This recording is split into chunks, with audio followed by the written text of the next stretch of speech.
नहमदुहु व नुसल्लिमु अला रसूलिहिल करीम व अला आलिहि तय्यबीन व अस्हाबिहि ताहिरीन, अम्मा बाद। फ़ऊज़ु बिल्लाहि मिनश शैतानिर रजीम। बिस्मिल्लाहिर रहमानिर रहीम। या अय्युहन नासु क़द जाअतकुम मौइज़तुम मिर रब्बिकुम व शिफ़ाउन लिमा फ़िस्सुदूर व हुदम व रहमतुन लिल मुमिनीन। क़ुल बिफ़ज़लिल्लाहि व बिरहमतिही फ़बिज़ालिका फ़लयफ़रहू हुवा ख़ैरुम मिम्मा यजमऊन।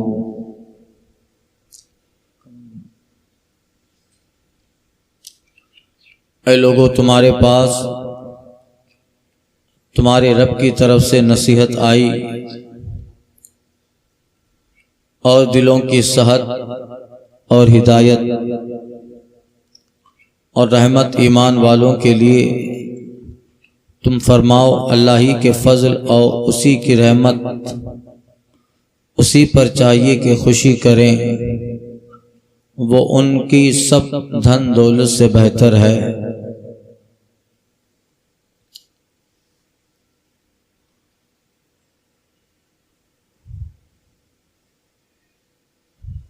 पिछली आयत पाक में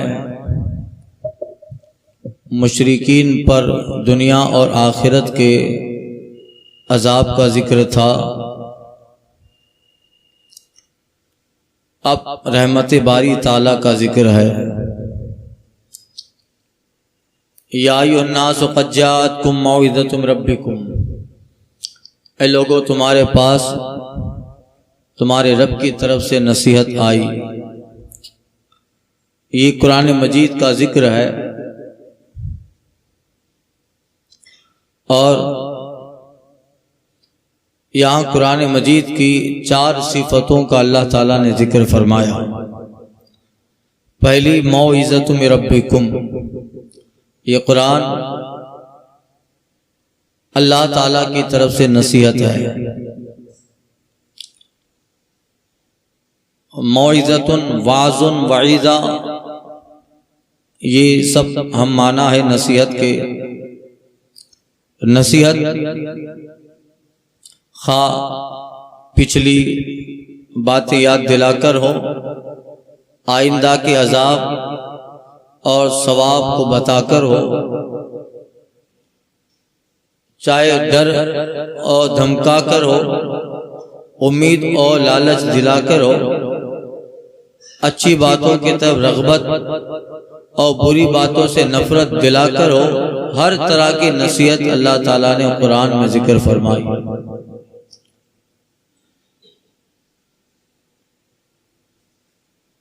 नसीहत क्या चीज होती है? किसी वाक़ये को लेकर इबरत बयान करना और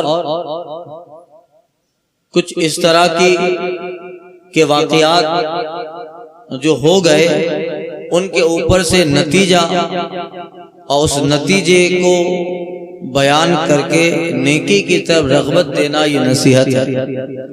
और नसीहत का ताल्लुक दिल से होता है। नसीहत जब तक दिमाग में है तब तक वो एक इल्म है, मगर जब वो दिल में आ जाती है और उस पर अमल शुरू होता है तो फिर नसीहत पर जितने अच्छाई और अज्र और एहसान के समरात हैं वो भी ज़ाहिर होते हैं। इसलिए जब तक नसीहत नहीं होती कोई कौम समझती नहीं। कोई डायरेक्ट कोई चीज नहीं करता, उसको किसी चीज पे आने के लिए पहले नसीहत दरकार है। आप नमाजी क्यों बने? का फुला मौलाना साहब क़िबला ने नसीहत की थी, फुला साहब ने शराब छोड़ दी, का वाज में नसीहत सुनी थी, उसकी वईदें सुनी थी। आमाल पर और बंदे के अच्छाई की तरफ रग़बत दिलाने पर नसीहत का एक बहुत बड़ा असर है। इसीलिए अल्लाह ने नसीहत का ताल्लुक दिल से रखा है, दिमाग से नहीं रखा। जब तक नसीहत दिमाग में अल्फाज है, मालूमात है, और जब वो दिल में आती है तो फिर वो नूरानियत बन जाती है। इसलिए सरकार सल्लल्लाहु अलैहि वसल्लम नसीहत कर रहे हैं, सहाबा नसीहत कर रहे हैं, उलमा में ये बातें और अइम्मा में वक्तन फवक्तन नसीहत हो रही है। जैसा मौका वैसे नसीहत। शादी का मौका है तो कुछ शादी के बातें बयान करके नसीहत की जाए। मैयत की मजलिस से ताज़ियत का प्रोग्राम है तो कुछ मौत के ताल्लुक से बयान करके फिर नसीहत की जाए। किसी बुजुर्ग का उर्स है, उनकी बारगाह में खराज मोहब्बत पेश करना है तो उनकी सवाने बयान करके उनकी जिंदगी का कोई वाकया लिया जाए और नसीहत की जाए। तो दीन में उसका एक बड़ा हिस्सा है। इसीलिए कुरान पाक में अल्लाह ताला ने जगह जगह नसीहतें फरमाई। फिर जैसे कौम वैसे नसीहत। अल्लाह डर के भी नसीहत करता है, डरा कर भी नसीहत करता है, धमका कर भी नसीहत की है, किसी की उम्मीद दिलाकर भी नसीहत की कि ईमान ले आओ जन्नत है, और डराया भी है अगर न ईमान ले आए तो फिर अजाब नार है। अज्र दिलाकर, सवाब की उम्मीद दिलाकर अल्लाह ताला ने नसीहत फरमाई है। और रब ताला ने इस कुरान के जरिया बंदों को नसीहत की है, क़द जाअतकुम मौइज़तुम मिन रब्बिकुम, तुम्हारे रब की तरफ से ये नसीहत आई है। उलमा कहते हैं फिर नसीहत सब जगह कारगर भी साबित नहीं होती है भाई। आप जहां करो नसीहत वहां कबूल ही हो जाए, तब तो सब सुधर जाने चाहिए। अल्लामा सादी कहता है कि ना अहल को नसीहत नहीं करनी चाहिए, जो सुधरने वाला ही नहीं है। तो अल्लामा सादी अलैहिर्रहमा कहते हैं उसको नसीहत करना ऐसा है जैसे गुंबद पे अखरोट रखना। गुंबद पे अखरोट रहेगा, लड़क आएगा। ना अहल को नसीहत करना गुंबद पर अखरोट रखने के बराबर है। वो रहेगी नहीं, वो भी अखरोट की तरह नसीहत लुढ़क जाती है। ऐसी जगह नसीहत की जाए जहां कार आमद हो। अब फिर उम्मत में उलमा सुलहा उनके अपने अपने अंदाज होते हैं नसीहत करने की। यही शेख सादी रहमतुल्लाह ताला अलैह है। एक दिन जा रहे थे, सामने से जवानों की जमात आ रही थी, गिरते पड़ते, मस्ती मजाक, हंसते लौटते। जवानों का हाल तो क्या होता है, हमारे यहाँ भी वो कान में ठूसे रहते हैं और बाइक इतना जोर से भगाते हैं, वो तो अंदर ठूसा है कान में, उसको तो आवाज नहीं आ रही, मगर जहां से गुजरता है पूरे आसपास के वातावरण को जो है लाउडली प्रदूषण से खराब कर देता है। नॉइज पॉल्यूशन बढ़ गया है शहरों में। इसलिए बाज लोगों को डॉक्टर, दिल के मरीज होते हैं, उनको डॉक्टर मशवरा देता है शहर से देहात की तरफ चले जाओ, नॉइज पॉल्यूशन नहीं है, यानी आवाजों की भरमार नहीं है, तो सुकून रहेगा। वरना कुछ लोग तो हॉर्न भी ऐसे बजाते हैं कि कमजोर दिल वाले को टेक आ जाए, है कि नहीं? आवाज का बड़ा असर है कि नहीं? कभी वो ट्रेनिंग वाले यहाँ बम फोड़ते हैं, सारी इमारत हिल जाती है। कभी हवाई जहाज तैयारा तेजी से गुजरता है, इमारतों पर असर होता है। वो जवानों की जमात आ रही है।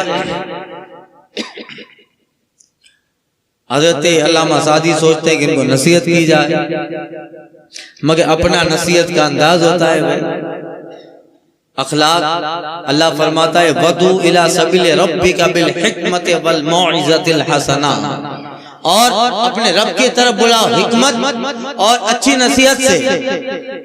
वदू इला सबील रब्बिक, अपने रब के रास्ते की तरफ लोगों को बुलाओ हिकमत अमली से और मौइज़तिल हसना, अच्छी नसीहत से। अब कोई आदमी पहली मर्तबा नमाज पढ़ने आया है, उसको वजू करना नहीं आता है, हम भरे मजमे में बोले अबे सही से वजू करे, दोबारा मस्जिद में नहीं आए। दोबारा नसीहत, जब किसी में कोई खराबी देखो तो उसे तन्हाई में समझाया जाए। ये अमल है, हिकमत है। ये हर आदमी की इज्जत नफ्स हुआ करती है, उसका भी, वो भले मजदूर किस्म का आदमी है मगर उसका भी चंद लोगों में एक मकाम और स्टेटस हुआ करता है। हम डायरेक्ट उसको कह दे चार लोगों के सामने सही से वजू कर, वजू करना नहीं आता है, उस वक्त वो ना बोले मगर दिल पे इसका असर, इसलिए नसीहत का एक जो अंदाज हुआ करता है। मुझे एक बात याद आई, सुभान अल्लाह, क्या बड़ी बात है। एक साहबी वजू कर रहे थे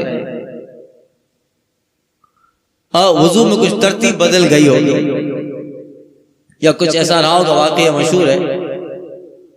इमाम हसन रज़ी अल्लाह ताला अन्हु ने देख लिया। अब जो वजू करे वो साहबी रहे होंगे, ताबई रहे होंगे, उनका वजू सही नहीं था, कुछ तरतीब या कुछ ऐसी बात थी कि जैसा कमा तवज्जुअन नबी सल्लल्लाहु अलैहि वसल्लम, जैसा वजू ने वजू किया वैसा वजू नहीं था। तो इमाम हसन जाते हैं और इमाम हसन उस सहाबी से कहते हैं, अरे आप तो सरकार सल्लल्लाहु अलैहि वसल्लम का जमाना पाया है, जरा देखिए तो मैं वजू करता हूँ, हुजूर ऐसा ही वजू करते थे कि नहीं, जरा देखिए मैं वजू कर रहा हूँ, आका ऐसा ही वजू कर रहे थे। इमाम हसन मुस्तफा वजू करने लगे। साहबी कहते हैं आप वजू का तरीका मुझसे सीख नहीं रहे, मेरी इस्लाह कर रहे हैं। यही है, नसीहत हुआ करती है, उसका एक मौसिर, एक पॉजिटिव उसका तरीका हुआ करता है, एक मुस्बत और एक हकारात्मक उसकी कारकर्दगी हुआ करती है, तो वो दिल पे असर करती है। तो फिर जिस चीज की नसीहत है उसको अमल में लाया जाता है। डायरेक्ट डांट देना ये तरीका नहीं है। अपने रब के रास्ते की तरफ लोगों को बुलाओ हिकमत अमली से और अच्छी नसीहत से। अल्लामा सादी रहमतुल्लाह ताला अलैह जवानों को देखते हैं तो कहा इनको नसीहत करनी चाहिए। जैसे जवान 4-5 लोगों की जमात, 4-5 लोग थे, आए करीब आए, अल्लामा सादी कुछ इस तरह हरकत करने लगे जैसे जमीन पे कोई चीज उनकी खो गई है, वो ढूंढ रहे हैं।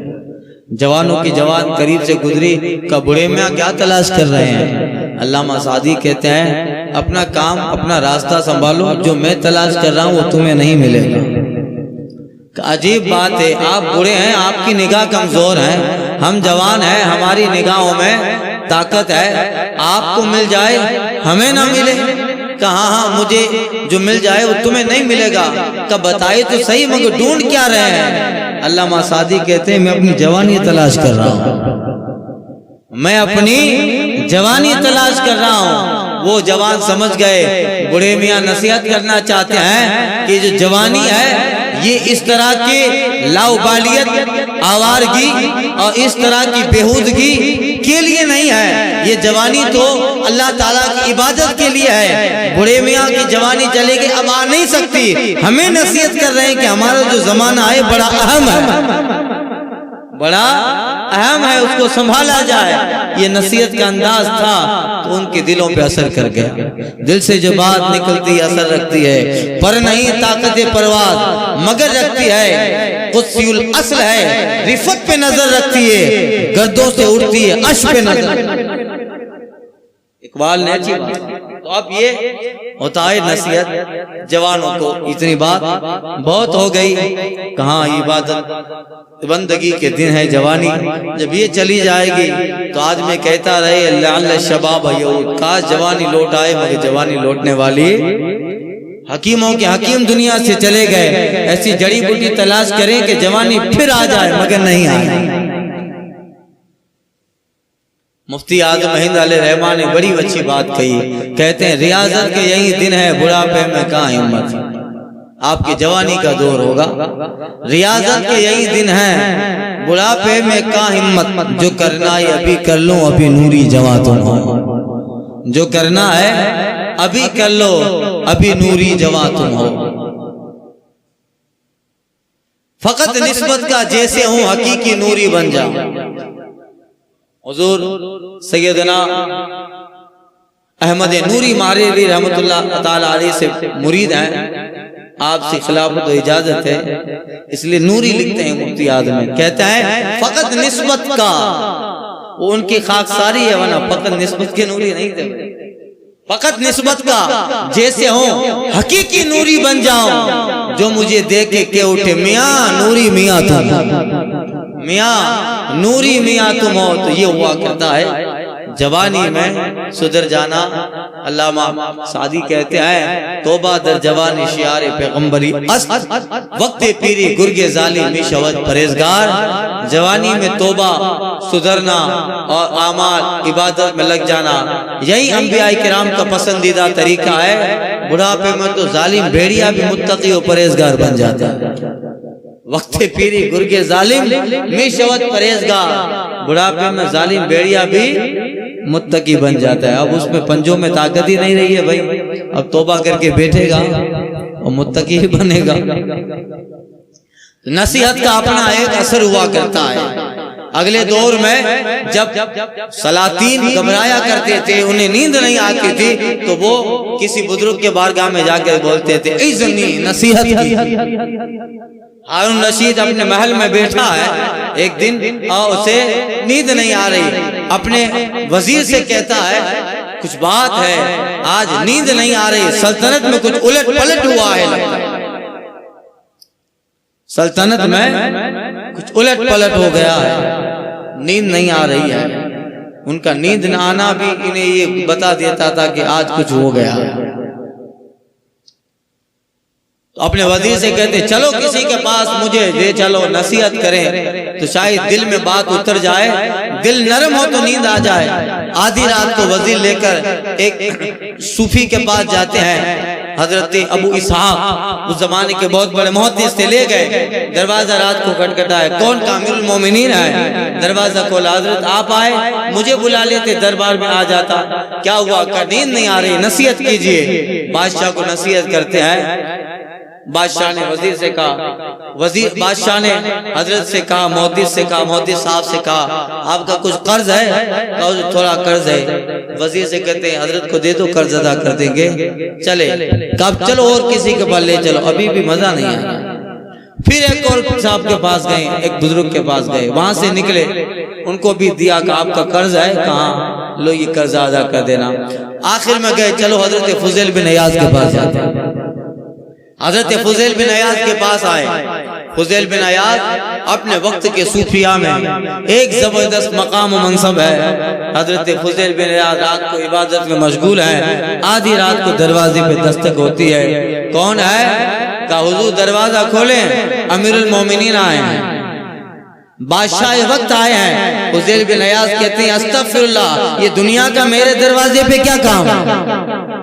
इस दुनिया का मेरे दरवाजे पे क्या काम है? वजीर आयत पढ़ता है, हुजूर उलिल अम्र मिनकुम अतीउल्लाह व अतीउर रसूल व उलिल अम्र मिनकुम, अल्लाह उसके रसूल की इताअत करो, व उलिल अम्र मिनकुम। आपको पता नहीं उलिल अम्र में बादशाह दाखिल है, इसकी इताअत आप पे जरूरी। तो फुजैल बिन अयाज ने दरवाजा खोला। जब दरवाजा खोले, चिराग बुझा दिया, चिराग बुझाया, बादशाह अंदर दाखिल हुआ तो अंधेरे में गिर गया। तो उसका हाथ हजरत फुजैल बिन अयाज के हाथ पे लगा। फुजैल बिन अयाज ने हाथ पकड़ा, कारी कितना नरम हाथ है, मगर उसकी नरमी उसी वक्त फायदा देगी जब ये अल्लाह के अजाब से बच जाए।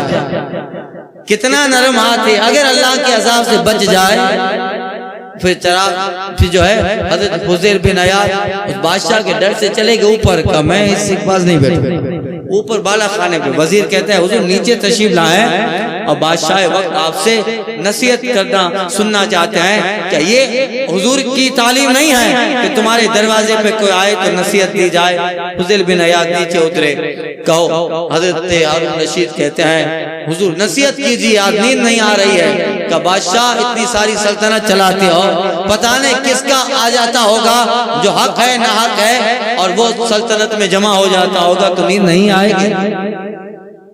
कहां से नींद आएगी? और ऐसी नसीहत की हजरत फुज़ैल बिन अयाद ने, बादशाह बेहोश हो गए।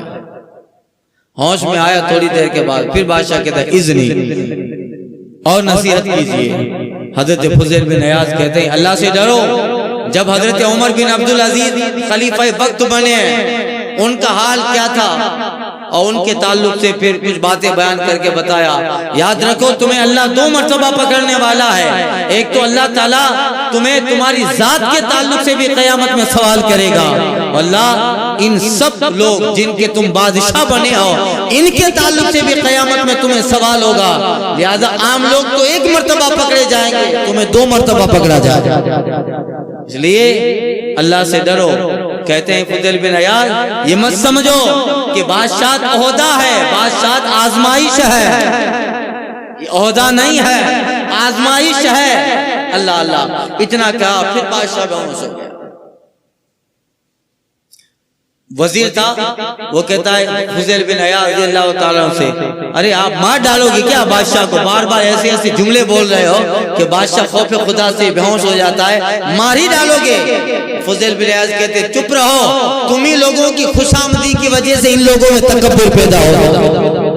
तुम ही लोग आगे पीछे दामन पकड़ कर बादशाह जी हुजूर आका सरकार सरदार कर करके इनमें तकब्बुर पैदा करते हो। तुम्हारी वजह से इनके दिलों में तकब्बुर आता है और फिर अल्लाह की हदों को ये तोड़ देते हैं। चुप हो जा। फिर बादशाह होश में आए और दिल थोड़ा नरम हुआ, बादशाह चलने लगे। हजरत फुज़ैल बिन अयाद को कुछ नसीहत करते हैं। बादशाह जैसे ही बादशाह को रुपया पेश करते हैं, दिरहम पेश किए, चांदी के सिक्के पेश किए। हजरत फुज़ैल बिन अयाद कहते हैं बस इसीलिए कह रहा था कि मेरा और तुम्हारा बनेगा। मैंने नसीहत की, उसकी तुम उजरत दे रहे हो। ये दुनिया मैं हफ्ते में इतना कमा लेता हूँ कि मेरा 8 दिन का गुजर हो जाए, जब खत्म होता है तो बाजार फिर चला जाता हूँ। मैं इनका क्या करूंगा? न मेरे ऊपर कर्ज है न कोई जिम्मेदारी है। बादशाह ले जाए इसको, और सल्तनत में जिनका हक है उन्हें पहुंचा, जिन लोगों का हक है उन्हें पहुंचा। बादशाह जब रात को गया, अब जब सोता है तो नींद आ गई। अब जब सोया है तो नींद आ गई, तो नसीहत का अपना ही एक असर हुआ। तो ये है कि नसीहत की जाए, और बुजुर्ग सालिहीन उनकी बारगाह में जो आते थे उनको नसीहत क्या करते थे। इसलिए हम इन उलमा को वाइज कहते हैं, जो खिताब करते हैं, बयान करते हैं, वो वाइज है, यानी नसीहत करने वाले। कुरान की आयतें, अहादीस, वाक़ियात बयान करके कौम को नसीहत की जाए। किसी के दिल में वो बात लग जाए तो उसके लिए अज्र होगा, नसीहत की जाए अज्र होगा अगर वो बात। इसलिए जो है बुजुर्गान दीन सालिहीन नसीहतें करते थे, और वो क्या था, वो कुरान से निकाल कर वाक़ियात आयात पढ़ के। इसलिए कि कुरान अल्लाह ताला की तरफ से बंदों के लिए नसीहत है। या अय्युहन्नास क़द जाअकुम मौइज़तुम मिन रब्बिकुम, ऐ लोगों तुम्हारे पास रब की तरफ से नसीहत आ गई। तो यहाँ कुरान की 4 सिफतें, पहली कुरान की सिफत के नसीहत है। अब देखना यह कि इससे कौन नसीहत पकड़ता है, नसीहत कौन पकड़ता है। दूसरा कुरान की सिफत शिफाउन लिमा फिस सुदूर, ये कुरान दिलों की सेहत है, दिलों की बीमारियों की दवा है। गुज़िश्ता तफसीर में बताया लिमा फिस सुदूर, ये जो माँ है इसमें लाम सिला का है, और माँ जो है इससे मुराद सारी बीमारियां, हर वो बीमारी जिसका ताल्लुक दिल से है, जैसे जहालत, शक, शिर्क, कुफ्र, निफाक, बुरे अकीदे, बुरे अखलाक, हसद, कीना, बुग़्ज़, दुनिया की हिर्स, हवस, अदावत, ये सब चीजें जिनका ताल्लुक दिल से है। और कुरान इन सब चीजों के लिए नसीहत है, शिफा है। मतलब क्या हुआ कि कुरान अल्लाह ताला की तरफ से नसीहत है, शिफाउन लिमा फी सुदूर। और जो दिल की बीमारियां हैं, चाहे जहालत हो, नादानी हो, शिर्क हो, कुफ्र हो, बुरे अकीदे हो, हसद हो, हवस हो, अदावत हो, ये सब चीजों के लिए कुरान शिफा है। बस शिफा लेने वाला चाहिए। कुरान इन सारी बीमारियों से दिल को साफ और शफा कर देता है, दिल की जो बीमारियां हैं। इसीलिए कुरान पाक में जहां कल्ब का जिक्र है, उससे मुराद इल्म अक्ल की तरफ इशारा है। जैसे इन्ना फी ज़ालिका लज़िक्रा लिमन काना क़ल्बुहु, कि कुरान जिक्र है, नसीहत है उसके लिए जिसके पास दिल है। यहाँ दिल से मुराद इमाम राग़िब रहमतुल्लाह ताला अलैह कहते हैं कि कुरान में जहाँ दिल आया है, कल्ब आया है, उससे मुराद अक्ल और इल्म है। तो गोया आयत का मतलब हुआ कुरान नसीहत है उसके लिए जिसके पास अक्ल और इल्म है। तो जहां दिल है वहां अक्ल और इल्म मुराद है। और जहां कुरान में सद्र आया है, सद्र माने सीना, जैसे यहाँ है फिर सुदूर, ये सुदूर सद्र की जमा है, बहुवचन है। ये सीनों के लिए शिफा है। तो जहां सद्र का जिक्र है, इससे मुराद सारी कुव्वतें हैं, इंसान की जो कुव्वतें हैं, ताकतें हैं, शहवत, गज़ब, हवा, गज़ब, हवाए नफ्स, गुस्सा और सारी ताकतें, देखने की ताकत, कुव्वत शामा, कुव्वत लामसा, कुव्वत बदश, कुव्वत जो है मशी, ये सारी ताकतें, पकड़ने की ताकत, चलने की ताकत, देखने की ताकत, सुनने की ताकत, मशाम सूंघने की ताकत, गौर व फिक्र की ताकत, ये सारी ताकतें मुराद है। जहां कुरान में सीना आया है, उससे मुराद उन्हीं सारी ताकतों की तरफ इशारा है।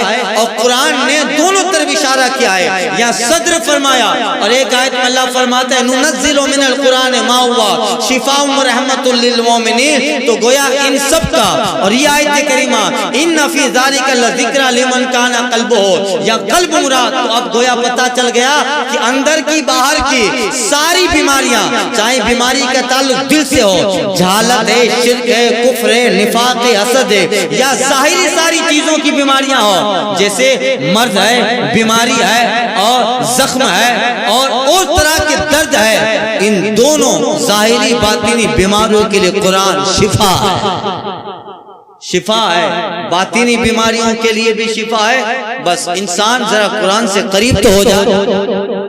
मैंने गुज़िश्ता तफसीर में डॉक्टर मारिया का वाक़या अर्ज़ किया, जिसने कुरान में कितना पढ़ा था कि अल्लाह ने पर्दे का हुक्म दिया है, औरतों की आजादी छीन ली गई।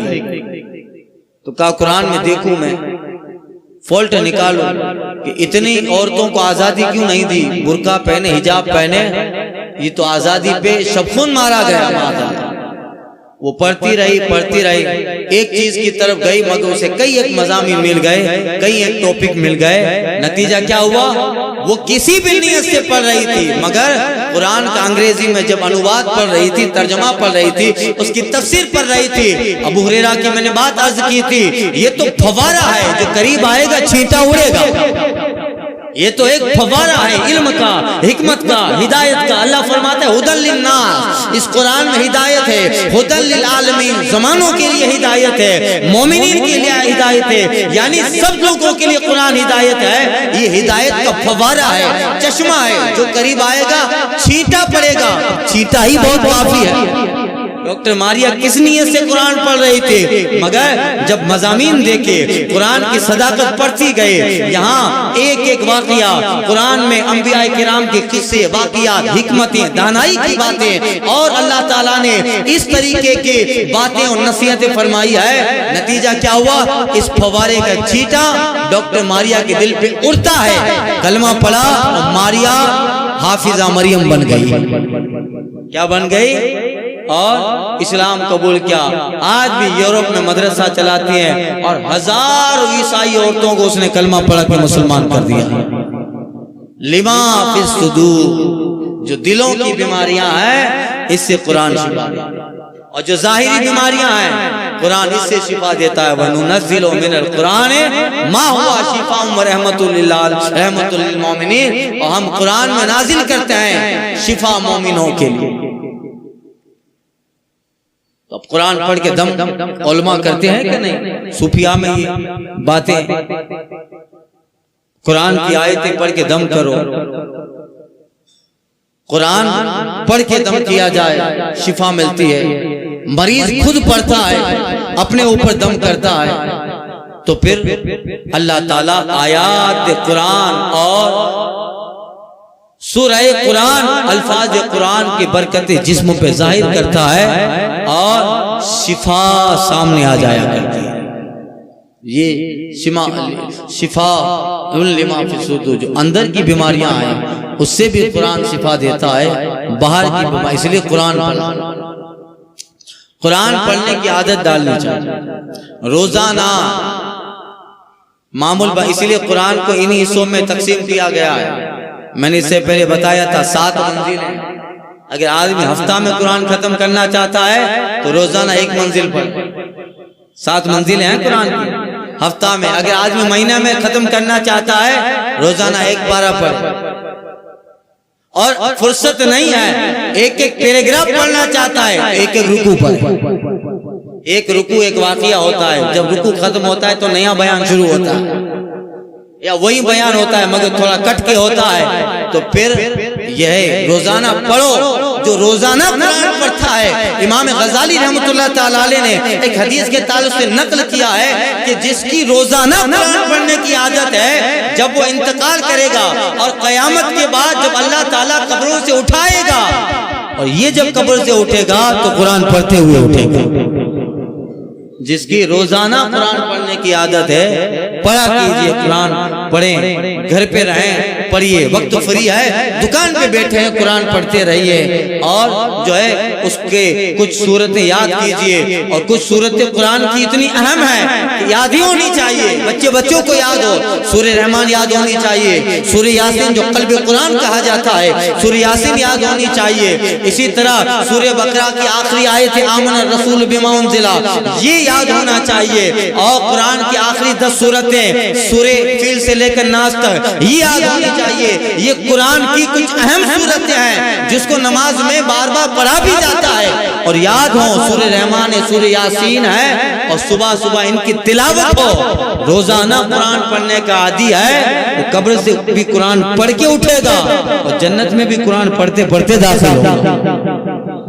इसलिए जो है यार सुबह सूरह यासीन पढ़ने की तो बड़ी फजीलत आई हदीस पाक में। जो एक सुबह फजर के बाद सूरह यासीन पढ़ लेता है वो पूरा दिन अल्लाह की अमान में आ जाता है, हिफ्ज़ खुदा में आ जाता है, हिफ्ज़ रब्बुल आलमीन में आ जाता है, अल्लाह की अमान में। अब रब की अमान में आ गया।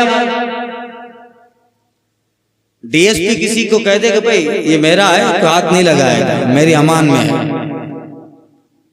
जमानत में है मेरी। जिसे कोई बड़ा कह दे तो कोई उसकी तरफ नजर नहीं उठाता कि भाई पीएम की जमानत में है, डीएसपी की जमानत में, अमान में है। तो बताओ जो बंदा रब की जमानत में हो, अल्लाह की अमान में हो, तो फिर उस बंदे का क्या?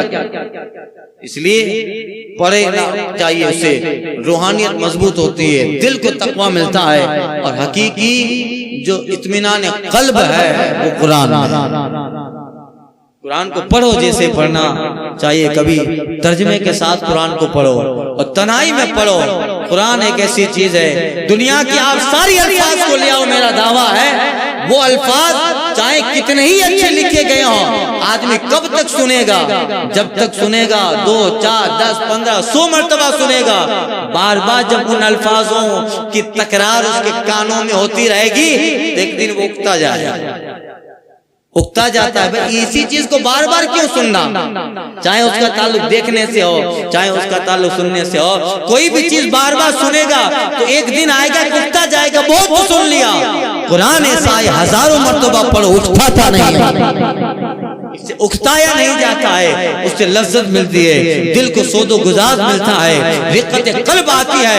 कुरान है क्या? अल्लाह वाले फरमाते हैं जब रब से बात करने का मन हो कुरान पढ़ो, रब से कलाम है, रब से गोया बंदा बात कर रहा है। शिफाउन लिमा फी सुदूर, तो दिलों की सेहत कुरान में है। वहुदम व रहमतुन लिल मोमिनीन, ये कुरान की तीसरी और चौथी सिफत, और ये हिदायत है और रहमत है ईमान वालों के लिए।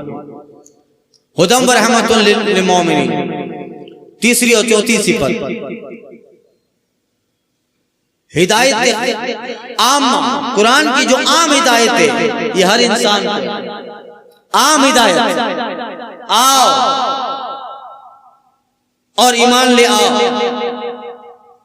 अपने आप को कामयाब कर लो,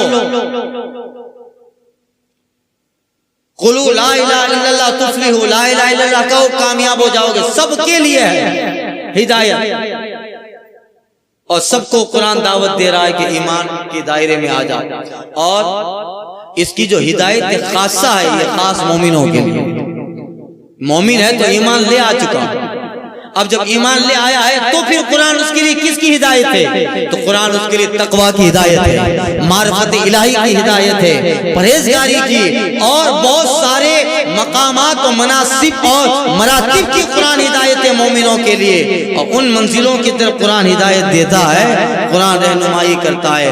और एक होती है हिदायत खासुल खास, वो खास उलमा व औलिया के लिए कि वो कुरान से वो चीजें निकालते जो आम इंसान नहीं निकालता, वो कुरान से वो बातें अखज़ करते हैं जो आम इंसान के जहन और फिक्र से भरा होती है। यही है शिफाउन लिमा सुदूर व हुदम व रहमतुल लिल मोमिनीन, और हिदायत और रहमत ईमान वालों के लिए। कुल बिफज़लिल्लाह व बिरहमतिही, तुम फरमाओ अल्लाह ही के फजल और उसकी रहमत। तो कुरान गोया अल्लाह का फजल है, उसकी रहमत है। उलमा कहते हैं अल्लाह का फजल और रहमत क्या? का कुरान अल्लाह का फजल है और जिस पे उतरा वो महबूब अल्लाह की रहमत है। बात कहते हैं कुरान अल्लाह की रहमत है और जिस पे उतरा वो महबूब अल्लाह का फजल है। बात कहते हैं इसका पढ़ना ये फजल है और उसका याद कर लेना रहमत है। उसका पढ़ना फजल है और उसका याद करना रहमत है। कई ये कौल है कुल बिफज़लिल्लाहि व रहमतिही, तुम फरमाओ अल्लाह ही के फजल और उसकी रहमत। फबिज़ालिका फलयफ़रहू, तो उसी की रहमत उसी पर चाहिए कि खुशी करें। तो ये अल्लाह की रहमत अल्लाह का फजल है, तो इसी पे खुशी करनी चाहिए। कुरान पे खुशी हो और हिफ्ज़ कुरान पे खुशी हो।